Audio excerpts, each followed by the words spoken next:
Welcome to the Audiobook Lovin podcast, discussing all things audiobooks with the authors that write the stories and the narrators that perform them.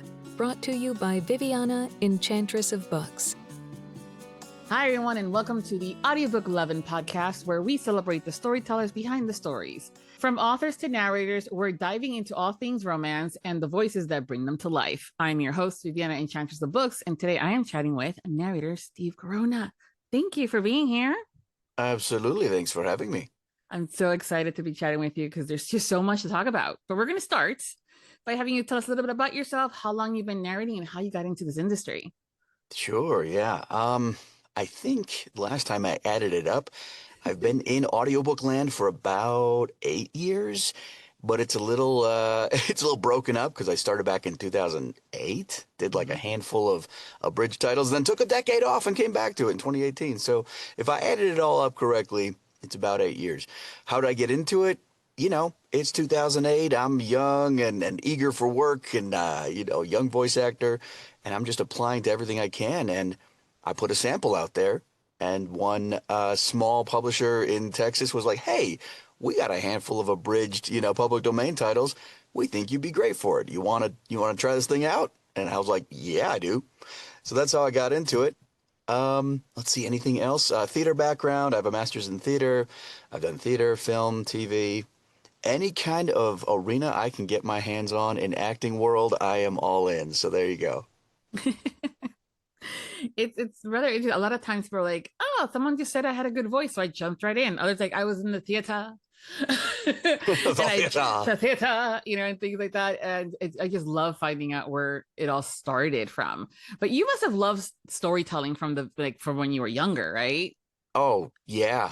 I mean, growing up in the 80s, 90s with my 3 sisters and brother, we would sit around and read Lord of the Rings to each other out loud. We would take turns, but I would always try to take someone else's turn. Like, hey, you don't really want to read tonight, right? Like, maybe I could do the reading tonight.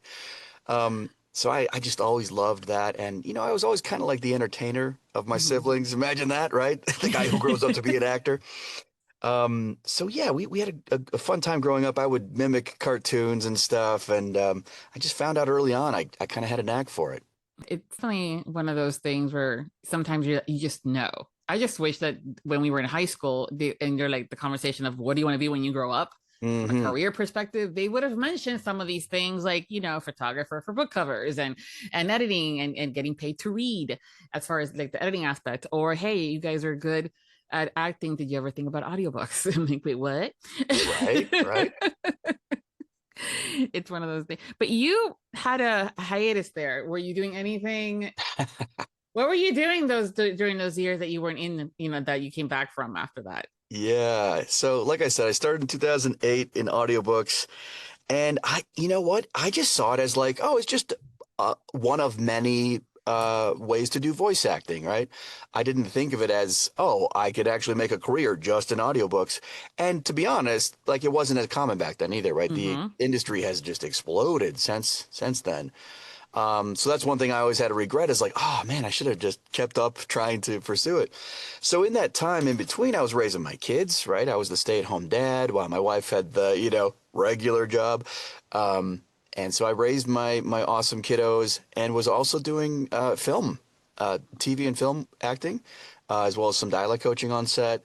So I was keeping busy in other creative arenas, just not in audiobooks until about 2018. I had a friend here in Albuquerque. He started his own audiobook and podcast production company called Audiobook Studios. And he's like, hey, man, I need some narrators. And like, I know you and I think you have a good voice. And I think, let's do this. So he had me do a couple books for him. And that kind of reinvigorated, refanned the flames and was like, oh, dang, I forgot how much I actually love this. So, yeah, those reminders are so needed. Sometimes it's like even with this podcast, you're going, oh, okay, great. I have to do the graphics, got to do the things, post the things. They are not going to post about, get on into that mindset. And then you're going, I think I'm going to take a break. And then you start jonesing for it again. You're like, wait, who haven't I spoken to? And I'm like, oh, I haven't spoken to Steve. Here we are. Yes. You've been popping a lot more on socials recently, because it kind of feels like that is, well, I mean, it used to be where we didn't know who the voices were back in the day, and we would maybe have one or two inklings of who they were, but they didn't have socials. They barely even had websites. What is it that made you kind of want to go into being a bit more seen instead of just being behind the mic per se? Yeah, well, I mean, I kind of gave away my age a little bit. I'm in my 40s, so growing up in the 80s, 90s, kind of before all this, right? Yeah. It's kind of been like a weird lifetime thing of getting used to just like, oh, this is just how the world communicates. And so it's been just kind of a long journey of just accepting that and learning how to work with it and stop fighting it and just embrace it. Like, okay, look, this is just how it is. And I just kept seeing a lot of my narrator friends popping up, doing like live narrations on TikTok and Instagram and things. And I just always thought, oh, that looks like fun, for one. But also some success stories from friends are like, yeah, I'm meeting all these, indie authors, and it was helping their careers as well. And I thought, okay, well, it's worth a shot, So I jumped on and started doing what they're doing, and it's been working pretty well, I must say. It's great for community building for those that are seeking that, and just kind of having that relationship with some of the readers and the listeners. Kind of a little bit for me, I kind of feel like it removes a little bit of that mysticism, a bit of the mystery behind who the voices are, but also allows to have that connection of like, oh yeah, it's Steve, I'm gonna send him a note how awesome this was listening to it, or oh my god, with the authors, it's kind of great. But it's also a lot of that conversation still happening of, do you guys need to have a social media at all to have the gigs? I feel like you don't. I honestly, my 2 cents is you do not have to have a social media presence, or at least face forward to do it. But at the same time, you may be missing out on some of the fun or some of the community building. So yeah, I think I agree with you mostly. I think, this is why I'm not more active, because I'm like, I see some of the people I know, they're on there all the time, like constantly posting, 20 times a day or whatever it is. And I'm like, wow, how do you have time to get anything else done? And some people can, like, some people just have that energy, have the ability to multitask. I don't. I'm like, I'm lucky if you see me put a post up once a week, but the live interaction I've been loving, because, this, and we have a conversation. I love this kind of thing. So that's how I've been really tapping into the social media. And you're right. Do I need to? No. I actually know narrators who I'm like, oh, I only ever see them at live events, or maybe never at all, but they're still having a perfectly fulfilling and successful career. So it's not necessary. But I'm always the one too that I'm like, well, it's worth at least checking it out, trying it. You know what I mean? absolutely. Kind of diversify, try a whole bunch of different things, and don't just stick to one way of doing things. Yeah. And those where you have to kind of like, let's figure it out. Let's see if this is for me. Yeah. So I kind of wanted to say that too, because we're in a world where there's so many new narrators popping into this industry of starting. And I'm like, oh, you're so fresh and new. Love it. Yeah. And there's so many people out there giving out really bad information / bad advice. And and sometimes people don't know where to go. It's like literally deer in the headlights. And this is also where sometimes I pop into the comments and be like, that's not how that is. Hiring a narrator doesn't cost $10,000 for the one narrator. Who's quoting you? Right. Yeah. And the same thing when it comes down to having that social media presence, because again, the fandom wants to have that connection to you guys, and being able to just reach out virtually, hopefully, to connect with you guys. But the reality is that you guys don't have to do it if you don't want to. There's no need for it. So that's what kind of was bringing it in there a little bit, just to have that dialogue, because I see it all the time. And so do you. I think I see you post into some of those, and I'm going, oh, Steve's here. I'm going to shut him now. Let him take the wheel for a little bit, because Lord, I'm going to get in trouble if I. Yeah, it is nice, right? Like, you kind of learn after a while, like, oh, okay, these people, like, they know the industry, they know what they're talking about. You can kind of turn to certain people to help answer certain questions, and other people you're like, I don't know. Like, if you're just learning this yourself and maybe you don't actually know everything, that you're trying to give other people advice, and it's like, I don't know, maybe learn a little bit more first, right? Yeah, I know. I mean, when I did 16 years at Disney. I make it sound like I was in prison. I did my time. Yeah. And when you first start off, you get your name tag, and then you get a ribbon underneath it that says "Earning My Ears." kind of feel like we need to do that with some of the listeners and the readers, as well as some of the others in the Yeah. industry that are like, listen, sit down. let's read some more, guys. Let's read some more. Yeah. But I'm also having this dialogue with you right now because you're also coaching. You've been coaching for a while now. How did you get into that? Yeah. So, okay, let's rewind. Let's go all the way back to grad school. 2005, 6. I was taking some dialects classes as just part of my acting MA. Mm-hmm. And my teacher prided himself. He always was trying to make people fail because he thought his thing was like, if you could survive me, then you might have a chance at the real world, right? Like, all right. A little harsh, but I mean, I get where he was coming from. Mm-hmm. And we get to dialects class, and he could not trip me up. It just came naturally to me. And I got to the point where my classmates were coming and asking me for help because they're like, man, I do not get this. Like, I'm struggling. And he even pointed out in the middle of the class one time, he's like, okay, I can tell who's been working with Steve outside of class because y'all are getting better, right? And so he said to me, he's like, you should consider dialect coaching, after you graduate. And I thought, oh, that sounds fun. I don't know what it is, but sure. So, fast forward, like I moved down to Albuquerque area. I'm trying to make it as a film actor and having some small success there. But, networking, right? Meeting casting directors and, how they do their workshops. And had one ask me, hey, I know you're really good with accents. Would you mind maybe teaching a little bit in my next workshop? I was like, yeah, that's cool. So we kind of partnered up there for a little bit. And, it's one of those things. It's like, what do people say about luck? It's like when preparation meets opportunity, Yeah.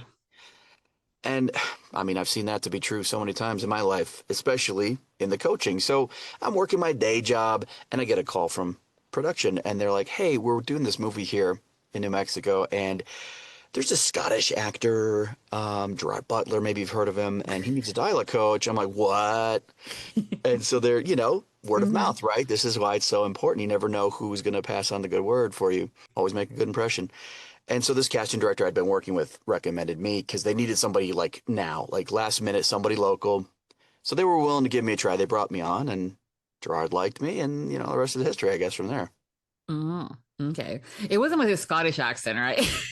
No, I mean, he is Scottish. So I was helping him sound more American. Yeah, exactly. Okay. Well, the reason why I did that, because there have been some reviews where they're like, oh, his Irish accent was horrible. It was so non-believable. And it was Gary Furlong, who's Irish.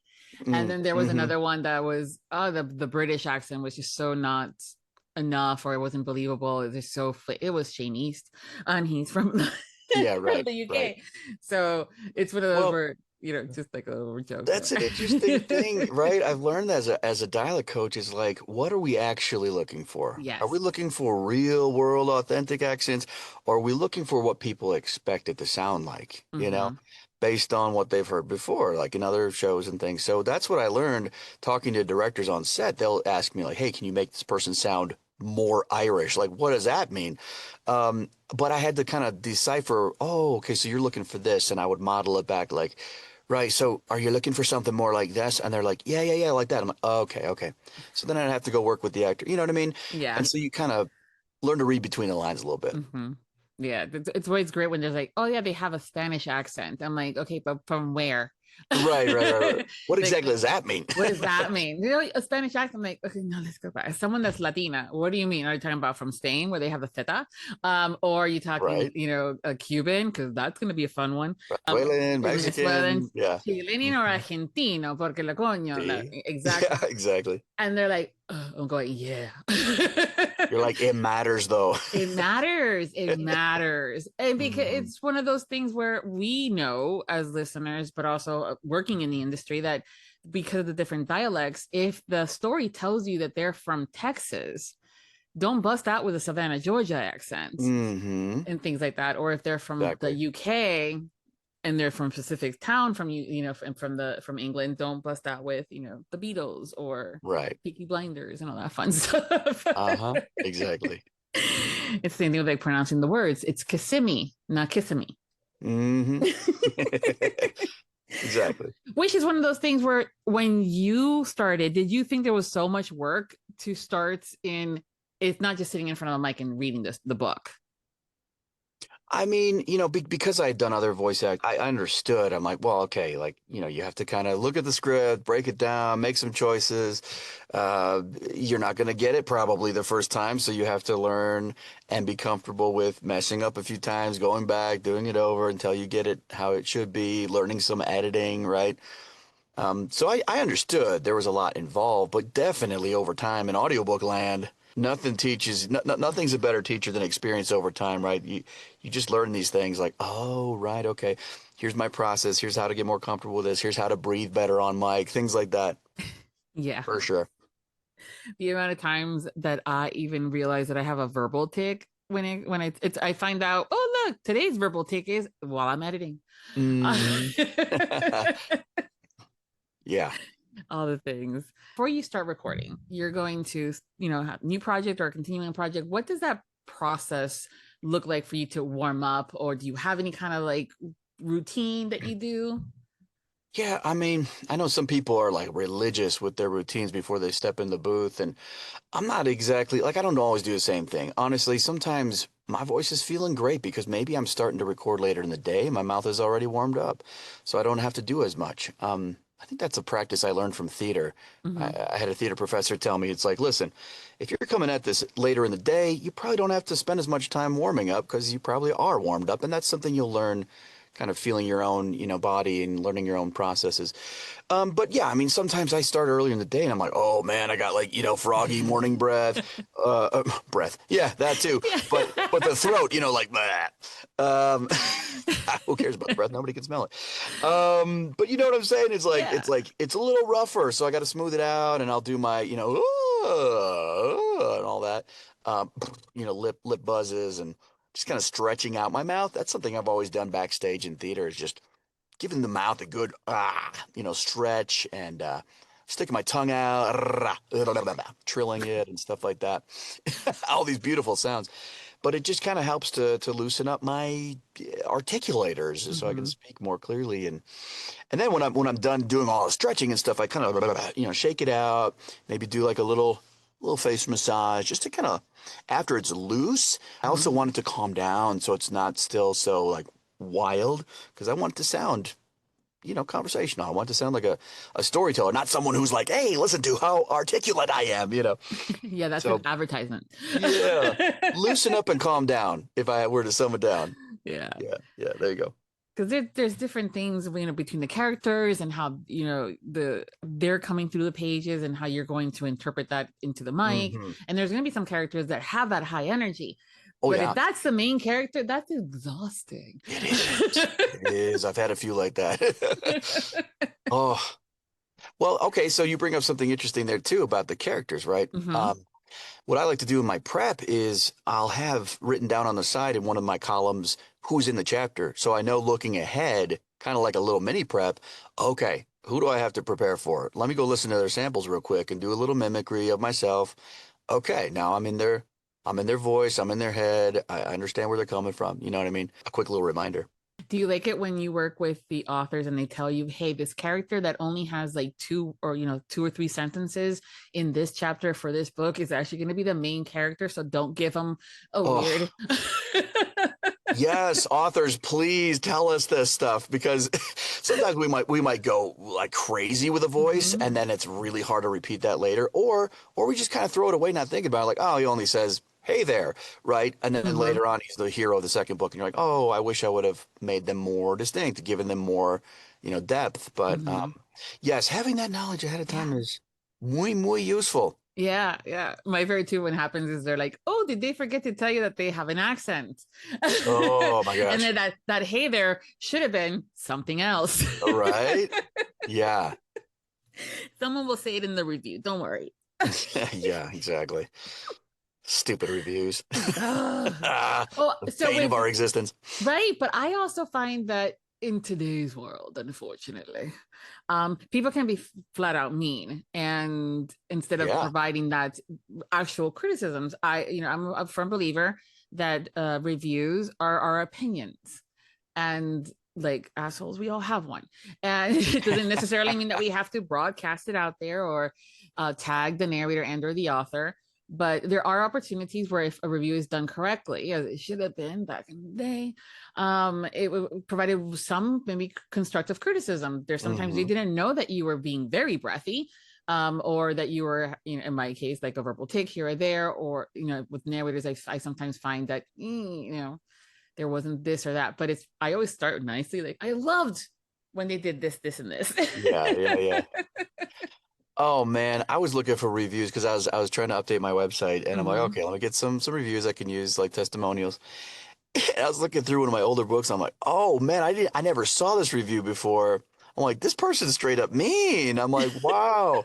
I'm sorry I breathed too loud for you, because it was on an older mic too. I realized, Yeah. I'm like, what was I using back then? I'm like, oh yeah, I've gotten better equipment since then. So, like things evolve over time, but I'm like, I never thought I was that bad. Like, shoot. Well, this is skill sets, and I don't think that with anything that we start at the very beginning of any kind of career or even hobby, right? We're not going to be at our peak or best when we start right off. I'm expecting improvement.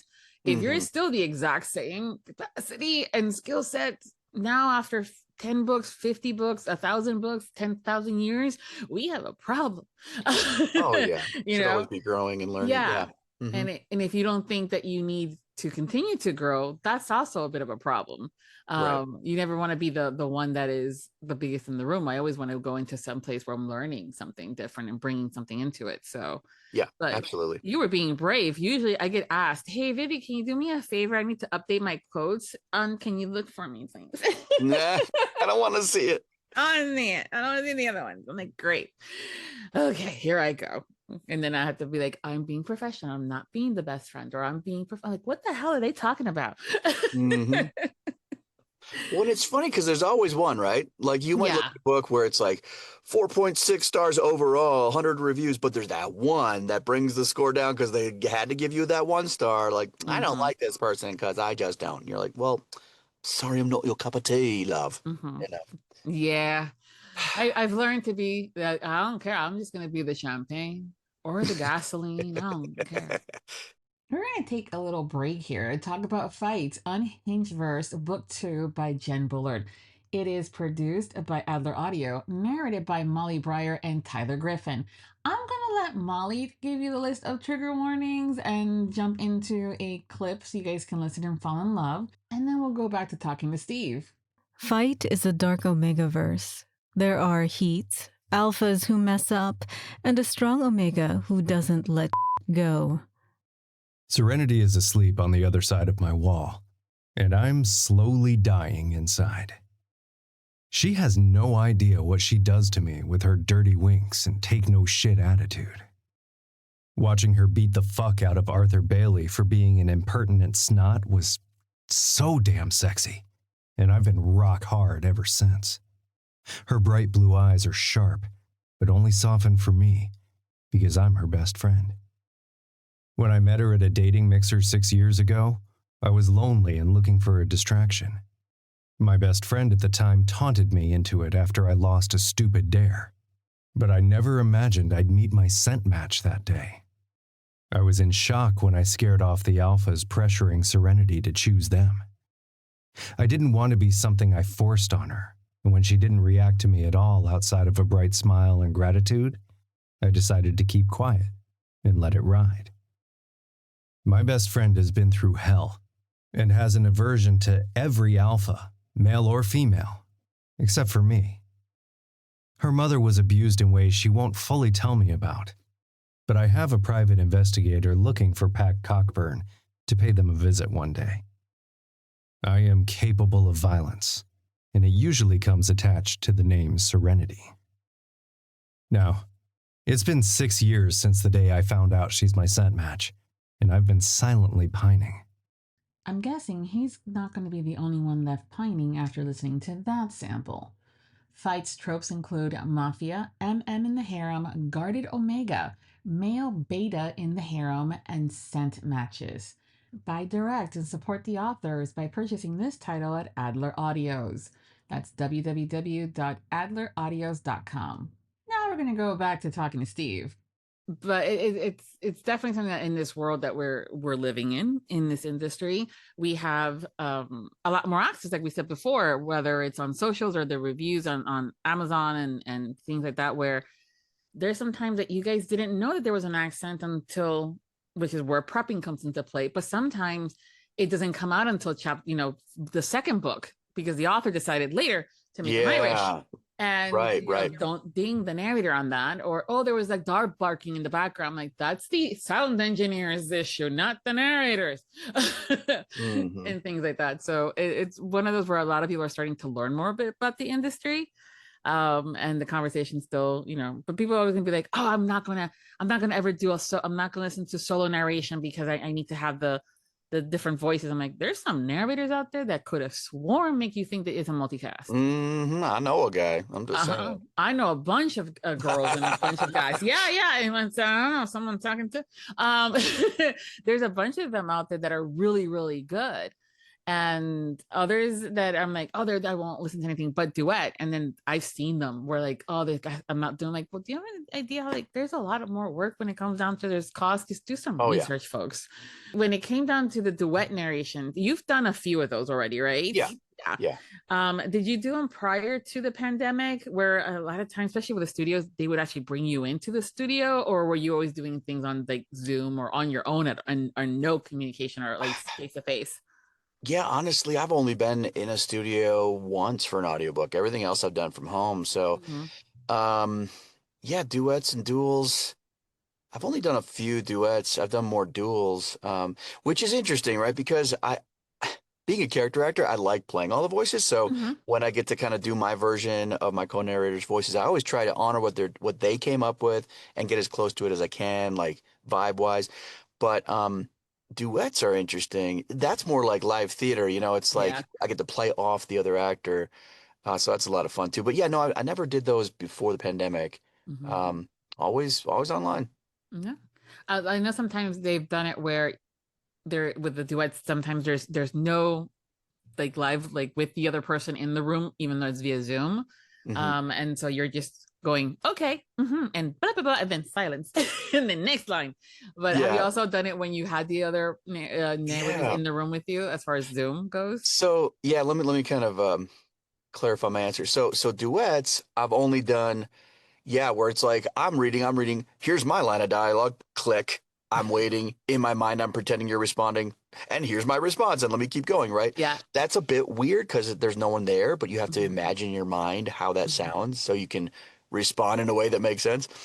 Because, like the inflection or whatever you use can be different depending on how the person responds to you. But multicast, that's been fun. I've done a couple of those online where the other narrators are live over Zoom. Maybe there's a director there. And so that's really cool. I love that. So yeah, you definitely have like that live energy. You might even have the person's like facial expressions or something that you can react to. Yeah. So I've done both. I think I like having the live person. I'm a theater actor by training, Yeah. Then there's moments like Lorelei King shared where she was narrating a book and she was in studio and her sound engineer was, I think, also the director at the same time. And it was a steamy scene. Oh. Yeah. And the the engineer was like, okay. And she's messing with him.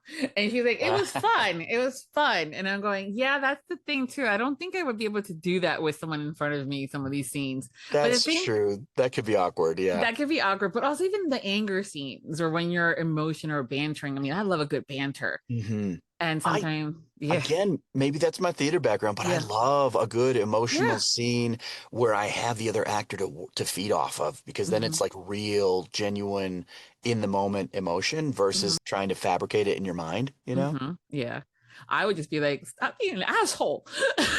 Well, I always make sure my scene partners, you know what I mean? Like everyone's okay. Yeah, I'll check in like, hey, like, we're acting, right? Like you good? Like, yeah. Totally. Part of the gig. Yep. Is there a genre that you have not narrated in that you are just itching to do? Oh, that's hard to say because I've done many of them that I'm itching to do. Okay. Maybe some murder mysteries. Honestly, I would love to do some of those. There you go. I've done some thrillers, which I really enjoyed. I just finished a 3-book series, thriller series at the end of last year. But yeah, murder mysteries. I've always been like, ooh, that would be super fun. So there you go. There's one. Okay, there's one. Yeah, the who done it. Dun, dun, Yeah, yeah, yeah. dun. Yeah. Because I like watching those shows. So I think I'd really enjoy narrating those. Yeah. Mhm. When you're watching the shows, are you the individual that already knows who did it within minutes of it starting? Usually, my daughter's like, how did you know? I'm like, I mean, you watch enough of these, you kind of figure it out. Yeah. It's also being, I think, a little bit on the spectrum. I'm like, Paul's like, my husband's like, already. I'm like, yeah, I'm not gonna spoil it for you. Let's keep watching. Let's see how the journey Yeah. goes. Right. Yeah, sometimes I have to be like, I think I know how this is gonna go, but I don't want to ruin it for you, so I'll just keep it to myself. Yeah. Those are fun. But with the narration, where you can't make it so obvious, right? You can't be like the villain voice and Right. yeah. How is that for you when it comes down to Okay. So there's another, I keep referring back to theater. There's another theater skill that I'm so happy I learned, I was able to carry over with me is discovery. Nothing to me is better than that in the moment of, okay, so of course, there's the pre-read, but to be honest, I'm not reading it as closely as if, like, you sit down and you just read a book just on your own for pleasure, right? You want to sit there and you're kind of mentally taking in all the details and thinking it over. I'm scanning through, like we said earlier, looking for things that might trip me up later, like accents and stuff. And I'm getting the gist of it. Because I don't want to read it too carefully, I want to leave enough room for discovery so that when I'm narrating it, I'm discovering it with the listener. And I'm not saying like I don't know what's happening because I have done the pre-read, right? But I love that discovery because, when someone's telling you a story and it's almost like, yes, they're recalling, the details of the story, but also it's like, oh yeah, and then this happened. And that kind of makes it more exciting. Like, oh, you almost forgot that happened as the storyteller. Yeah. You know what I mean? I think that's more engaging, more interesting to listen to. It really is. I like it when sometimes the author or in the shows and movies, they kind of leave you those Easter eggs that if you're paying attention, you're going, oh, or the foreshadowing. And it is different when you're sitting in the theater and watching it or in TV and you're in your living room versus hearing it. But that's also where I'm like, that's the author's job to tell you, to share with you and give you those things, as well as the narrator's job too. Yeah. Put everything together. So by the time it gets to my earbuds, it all works out and things like that. Here's a question for you too, because considering it's interesting because you do dialect coaching, is there an accent that you just love to do? Like a favorite one? Yeah.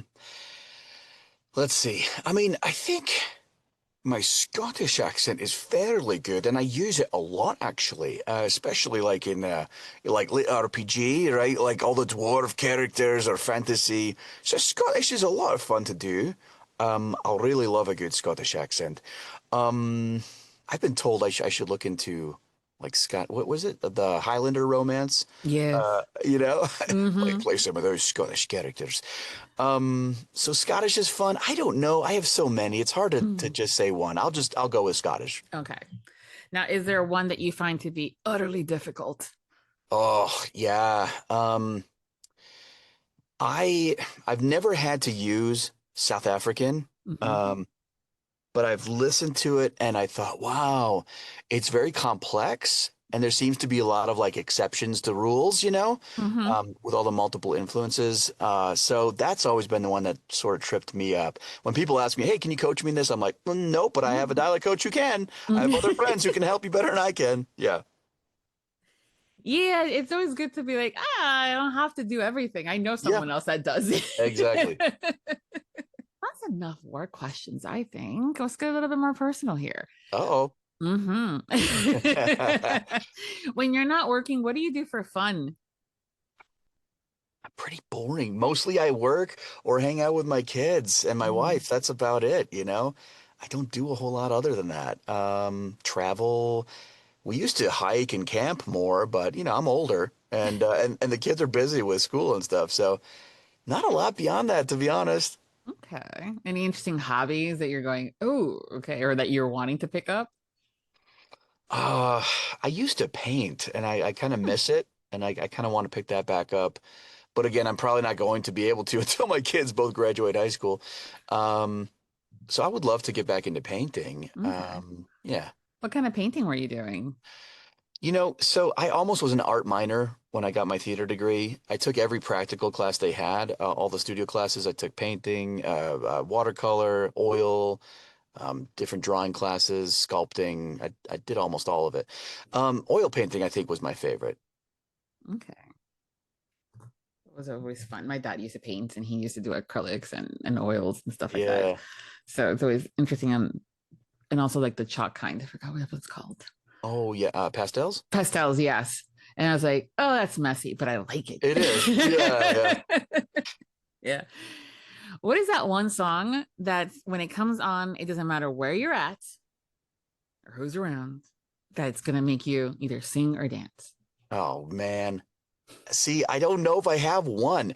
I've given my kids such a good education in like 80s, 90s music I grew up with, and now they're getting into it on their own. So I don't know if I have one song. It's Throw some of your anything, top. anything like 80s, 90s. I don't know, like Green Day, do you have the time, or oh shoot, what else?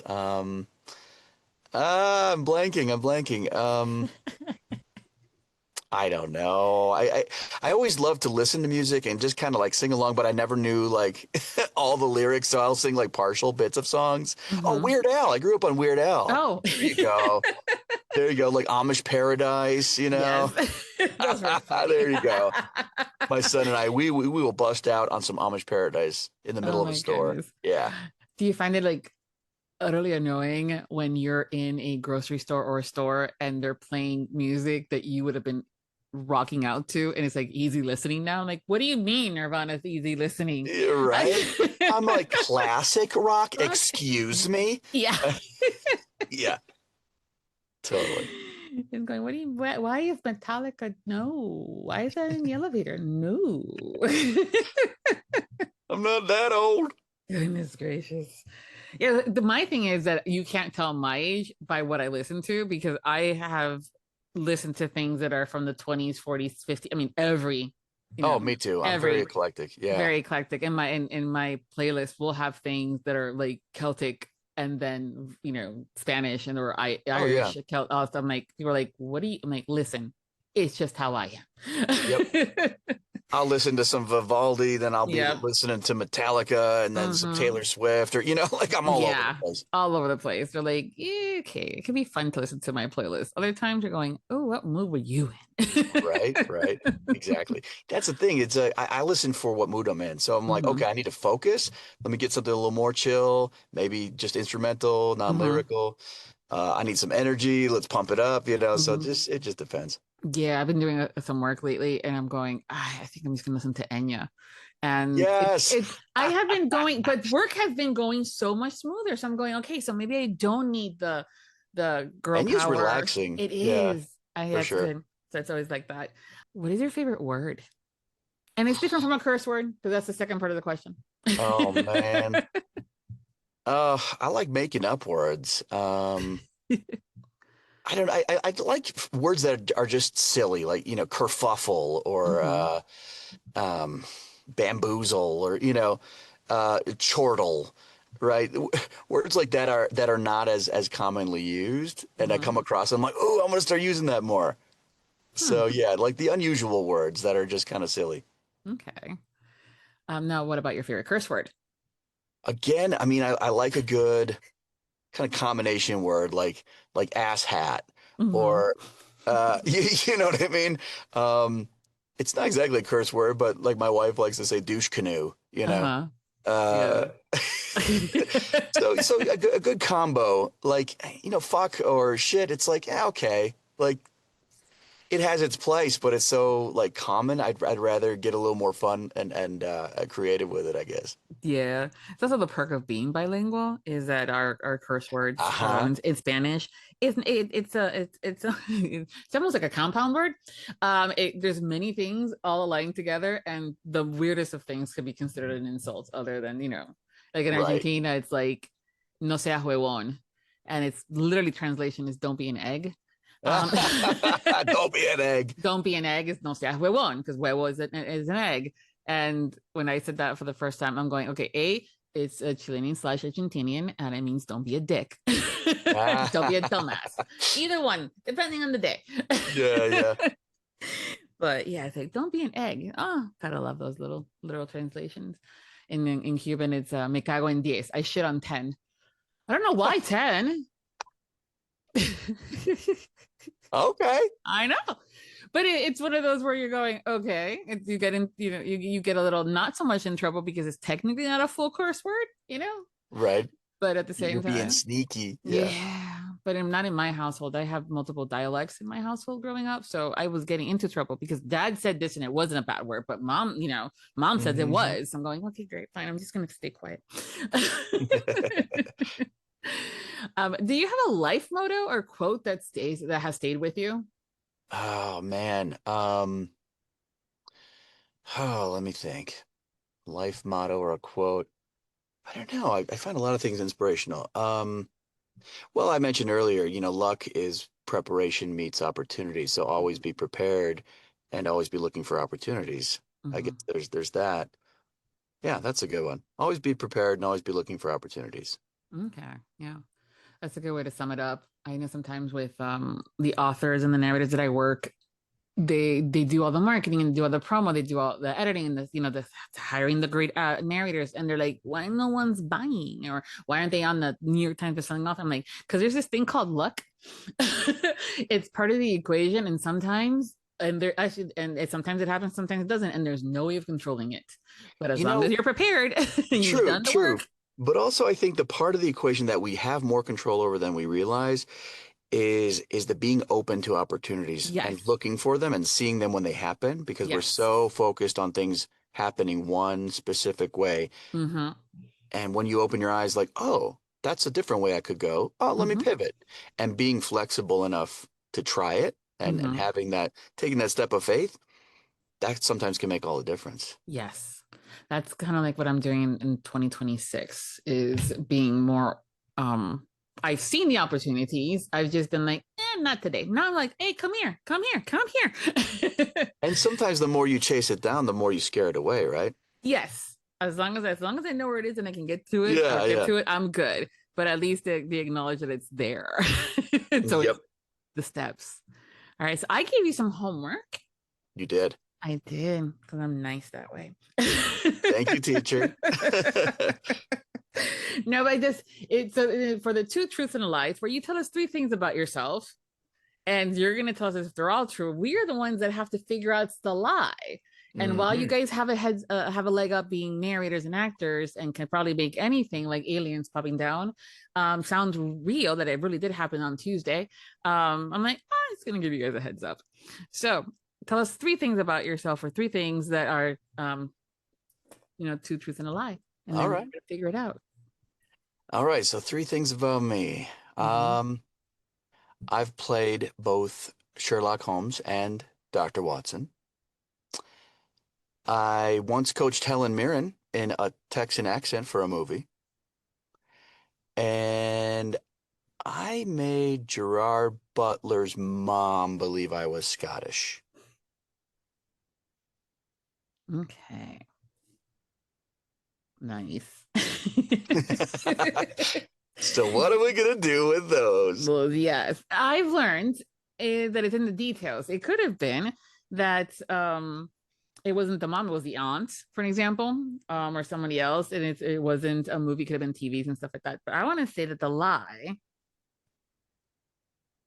is the second one, the accent for a movie, and I'm forgetting the name that you gave me. You got it. That's it. Yep, you're right. It's in the details. I did coach Helen Mirren, but not in a Texas accent, in a general American accent. Yeah. See? I was trying to be sneaky, but you got it. Yeah. You got me. Yeah, but also the truth is also I know your skills, and it's one of those like, yeah, I could totally see you convincing his mom that you were actually Scottish. Yes, that was fun. That was fun. Those are always I great. had her going for a while, and then she Yeah. smacked me when I dropped. I'm like, I'm sorry, I'm from Wisconsin. Oh, you broke my heart. I thought you were really Scottish. Yeah. Was she about to set you up with somebody? I don't know about that, but she definitely thought I was from Scotland for, Oh, for a good. hot minute. That's good. That's awesome. Those are good. Again, it's in the details, but those opportunities are always, I love these kind of stories, because it's always like, woo, what do you mean there was a snake? Where you know, outside by the car. Yeah. And the listeners get a hoot. I'm like, did you guys get it right this time, or was it the other way around? What got you going? So you are a first-time guest, and so the one thing I do is guilty pleasures.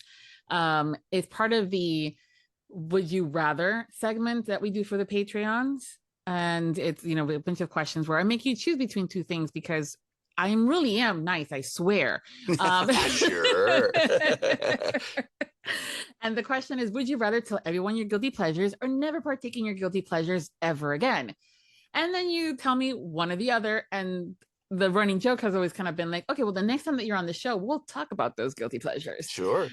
And we never really did. There's no follow through. Well, because it's one of those, like, I don't want to be totally like into your business, but also I wanted to start having that people stop to think that a guilty pleasure has to be something that is done in a red room, for an example. Right. It could just be eating ice cream for dinner, but also normalizing that if it's a pleasure, it's not guilty. Right. So, for you, sir, what are some of your guilty pleasures? Again, I feel kind of like a boring person. I don't do a whole lot that's exciting outside of my work. So I was thinking about this. I'm like, okay, first of all, yeah, I would love to share my guilty pleasures. I don't want to have to never experience them again. Mm-hmm. So I was thinking, I'm like, probably one of my first guilty pleasures would be Bridgerton. I'm a Bridgerton fan, and it's like, I don't necessarily want to go around telling everybody that, but also it's like, it's a really good show, Mm-hmm. So that would be one. Another one too it's funny. I have a lot of friends that are like, really? You're into those?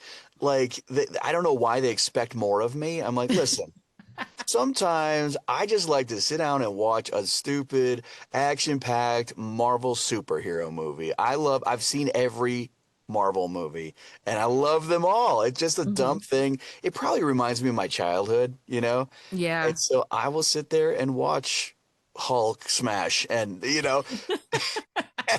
and all her friends in superhero land, and I don't know. There you go. Those are my guilty pleasures. Okay. So which has been your favorite Bridgerton season? Ooh, it's always hard to, top the original because it's new and you're still, discovering the world and the characters. I can't give things away. I'm trying not to spoil for people who haven't seen it. The current season is shaping up to be quite interesting. I don't know what I can say and not, getting people yelling at me like, no, spoiler alert. Well, no, I mean, not necessarily spoilers, but we have, season 1 where there was the original couple and people were falling into that. And then season 2 was one of my favorites. And then they did Queen Charlotte, which is fascinating because you see her as the queen and her the way that she is in the regular series, right, versus her spinoff. And in her spinoff, she's the younger queen, and some of the things that you see there, and you're going, how did she get from here to there? Oh, that explains it. Yep. So it's hard to say because like I loved things about all of the seasons so far, but I think I'm with you. I think 2 might be my favorite. 1 I felt at times was like, just like, can we move things along already? It's taking too long. You're drawing it out too much. You're messing with us. Can we get the payoff already finally? So 2, it was like, okay, the stage has been set. We get what we're in for. Ooh, let's see what kind of intriguing things we can get into here now that, we're building on it. Yeah. So I'm with you. I think probably season 2. Okay, cool. Yeah, now I had to wait until the other part of the current season, which I was like, upset about. Because I was like, know. wait, I totally forgot that they split it.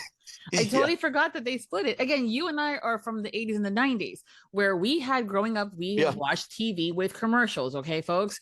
And we had our season, which was more than 8 episodes, okay? It was anywhere between 20 episodes because it started in September, right after, summer. And it went literally all the way, they break until winter for Christmas break. And then they would go and then they come back again for the rest of the year and then stop again for the summer break. So we had that kind of breaking growing up as what we're going to be watching. Now I'm streaming things. Now I have to also wait for, the ads, but now you're telling me I have to wait for part 2? It's like, how dare you make me wait? Yeah. Oh, I was like, no. And then especially how they ended. I'm not going to spoil it, but how that ended, I was going, whoa, no. Okay. Mm-hmm. I was like, wait, what date? All right. Well, at least I know I can talk to someone else there about it when they just come back. I'm like, Steve, did you just see that? Oh my God. Right. Well, we can continue talking up a wazoo here all sorts of different times and things. So, but before we go, why don't you tell us what you're currently working on and anything that's coming up that listeners should be kind of watching out for that you can share? Okay. Yeah, speaking of, we were talking about duels and duets earlier. I've got a dual romance project coming up, a sports romance, that'll be fun. And then a duet thriller, which I'm really excited for. Like, ooh, this is unusual. I like it. So shifting POVs and the within the duet of the thriller. And then I've got an epic fantasy, which is going to be super cool for a TikTok author that I met.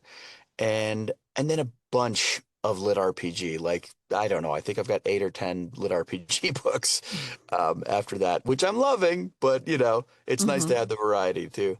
Yeah. Those can be kind of intense as far as the accents and the dialects and things like that. So, but it's always good to have a variety of it. So those are exciting. That's good. And we know that you guys can't share a whole lot with us sometimes because those lovely NDAs. But if there's a reason for it, folks, because the listeners sometimes get upset, and I'm like, there's a reason for it. It's called a marketing plan. Mm-hmm. That's right. But that sounds all fun. So thank you so much for hanging out with me today. It's been so much fun. Absolutely. It's been my pleasure. If you're not following him on social media, don't worry. I will get you guys the links. You'll find them over on this episode's post at Viviana Enchantress of Books. And until next time, happy listening. Authors, you don't need to struggle. If you're looking to get your titles in audio and don't know where to start or how to go about casting or even figuring out who the right voices for your characters are, head over to Adler Audios. It's run by book-loving authors and narrators who understand the struggle we have in publishing. From casting to marketing, we're here to help. Go to www.adleraudios.com to learn more. Thank you to all of our Audiobook Loving Podcast Patreon. The Audiobook Loving Podcast has special Patreon access levels. Join today to receive benefits including early access to episodes, special exclusive content, and much more. Support the podcast by becoming a Patreon at www.patreon.com/audiobookloving. We thank you for your support. Thank you for joining us on the Audiobook Lovin podcast, hosted by Viviana, Enchantress of Books. For links and more information discussed in today's episode, previous podcasts, or the Audiobook Lovin series, please visit our website, vivianaenchantressofbooks.com. If you enjoyed today's episode, please leave a positive review wherever you listen to our podcast.